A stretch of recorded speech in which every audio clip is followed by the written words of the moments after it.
Hello， 大家好，我是貓哥，今天想跟大家聊一聊非常有趣的時尚現象。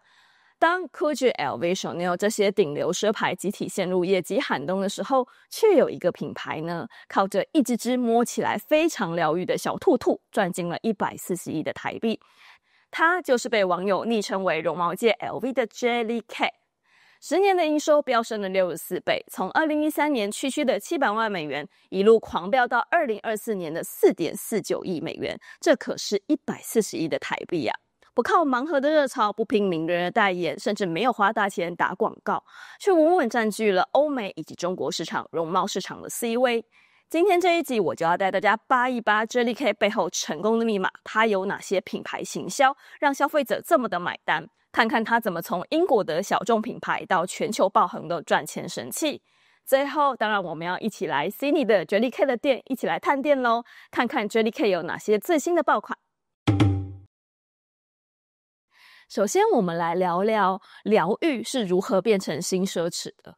大家有沒有發現，這幾年奢侈這兩個字正在被重新的定義？2025年最貴的東西不是勞力士，不是愛馬仕，而是情緒穩定。比起擁有精品包包，買回身心靈成為新時代的奢華。現代人壓力非常的大，連覺都睡不好。根據世界睡眠協會的統計，台灣有17%，也就是400萬人呢，是飽受失眠之苦的。WHO 世界衛生組織則指出，全球有3.2億的人罹患憂鬱症。台灣呢，就有超過200萬的人有憂鬱症的傾向或者是症狀，療癒經濟也因此興起。療癒經濟簡單的說，就是用各種方式讓你的心情好起來，從絨毛玩偶、寵物、旅遊、美食，再到瑜伽以及芳療，各種能夠讓你情緒緩解的東西，都是屬於療癒經濟的一部分。根據 GWI 的報告顯示療癒經濟市場在2023年的規模就已經高達 6.3 兆美元，在接下來的5年將以每年 7.3% 的速度增長，到2028年市場規模將高達 8.99 兆美元。這個規模有多大？如果我們把療癒經濟當作一個國家，它將成為世界第3大的經濟體，相當於是德國跟日本 GDP 的總和。而公仔文化正是療癒經濟的開端。拉布布靠盲盒以及限定收藏來圈粉。Jellycat 主打一個一摸就心情好好的療癒感，雖然風格不太相同，但是本質其實是一樣的。他們賣的都是陪伴感以及情緒的避風港。心理學甚至有一個名詞專門形容這個現象，叫做軟物依賴。它的意思就是說，人們對於絨毛玩具會產生情感的連結，把它視為一個過渡的物件，也就是情緒寄托的對象。簡單的說，就是你需要一些東西，讓你感覺這個世界沒有那麼糟。老實說我覺得拉布布 Jellycat 賣的根本就不是玩具，它賣的其實是一個紓壓的管道。接下來我們來聊聊 Jellycat 的成功方程式，它如何透過陪伴、柔軟、治癒，從英國的小眾品牌到全球爆紅。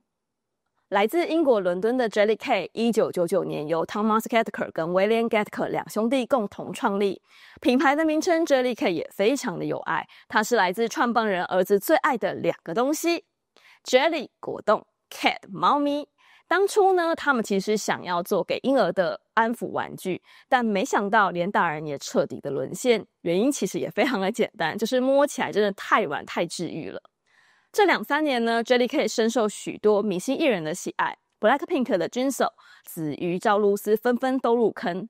但很多人可能不知道，最先把她捧上神壇的呢，其實是 Tom Cruise 的女兒蘇里。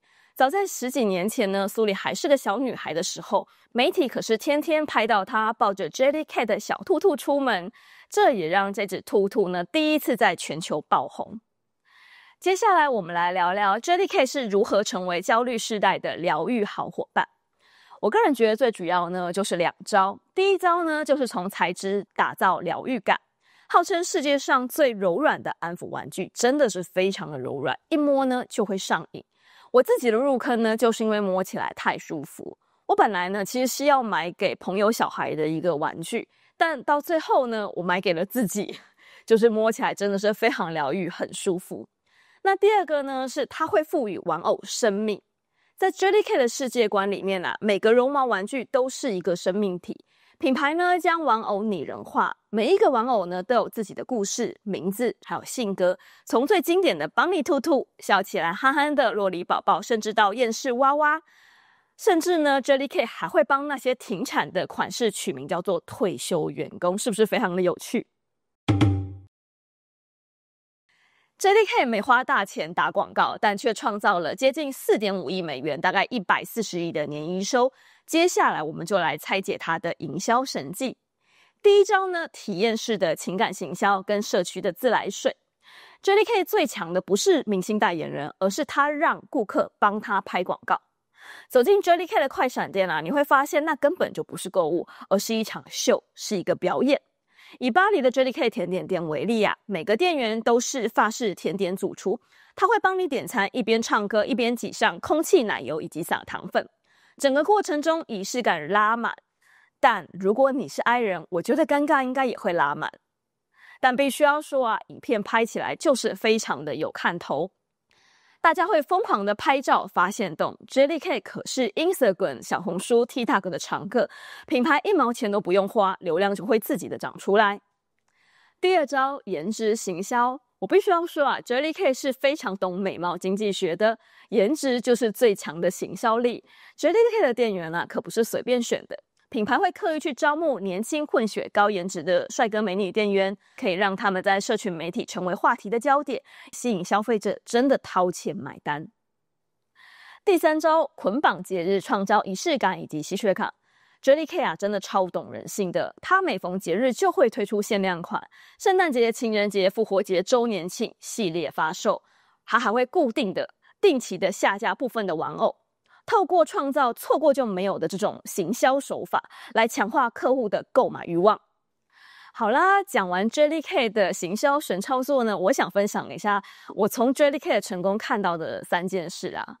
第一個呢是觸感勝過 logo。Jellycat 沒有大 logo， 它用柔軟這個最原始的感官語言啊，告訴了我們品牌的價值必須要摸得到、感受得到。Jellycat 用極致的柔軟，告訴我們摸得到的價值比 logo 更打動人心。第二個我看到的是情感比商品本身更值錢。人們買的其實並不是玩偶，而是情緒的出口，那種被療癒的感覺。最後一件事我看到的是社群與體驗是品牌的第2條生命線。Jellycat 呢不需要明星代言，因為每個用戶都已經變成品牌的一部分。那些開箱的視頻、擺拍的日常，甚至交換禮物的瞬間啊，其實都是在品牌說故事，讓消費者參與、分享、互動，比找明星代言更為有效。接下來一起來探店吧。其實澳洲目前還沒有 Jellycat 的官方直營店，想買呢就是要在大型的百貨公司或者是精品玩具店。在悉尼有一家我超愛的店 MeQ， 這家店基本上就是 Jellycat 的天堂，節日布置非常的有戲。上次去的時候是萬聖節的主題，貓頭鷹戴着女巫帽那一幕簡直就是萌到犯規。最近還出了彩色兔兔系列，孔雀藍那隻啊完全就是長在我的審美上。毛茸茸的小動物排成一排，看了是不是很想帶回家？哦，這是最近很紅的熊熊背包，非常常出現在 Instagram 上。